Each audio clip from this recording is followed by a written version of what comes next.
ఏం చెప్తారు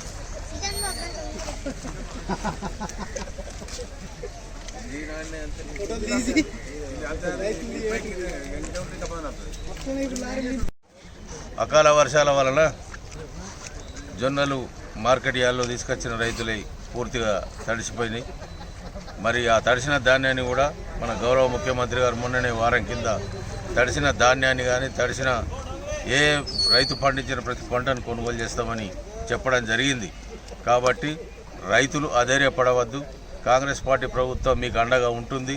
ఖచ్చితంగా ఏదైతే ధాన్యం కానీ తడిసిన జొన్నలను కానీ కొంచెం ఆరబెట్టి 2-3 రోజులు ఓపిక పట్టండి. రైతులు ఎటువంటి దానికి కూడా అధైర్యపడే అవసరం లేదు. ఖచ్చితంగా ప్రతి రైతు పండించిన ఒక గింజను కూడా విడిచిపెట్టకుండా ఈ ప్రభుత్వం కొనుగోలు చేస్తుంది. దీని గురించి మరి మేము జిల్లా ఇన్ఛార్జ్ మంత్రి సీతక్క గారితో మాట్లాడడం జరిగింది. రేపు కూడా కలెక్టర్ గారు నివేదిక తీసుకొని తప్పకుండా ఈ ఏవైతే మార్కెట్లో ఉన్న జొన్నలు రైతులు తెచ్చినాయి ఖచ్చితంగా కొనుగోలు చేస్తామని, రైతులు మాత్రం ఎటువంటి దానికి ఎవరెక్కిచ్చినా ఏ అపోజిషన్ పార్టీ వాళ్ళు ఎన్ని చెప్పినా కానీ మీరు నమ్మవద్దు. ఖచ్చితంగా ఈ రాష్ట్ర ప్రభుత్వం ఈ రేవంత్ రెడ్డి ముఖ్యమంత్రి గారు రైతులను ఆదుకుంటాడనే పూర్తి నమ్మకం ఉన్నది.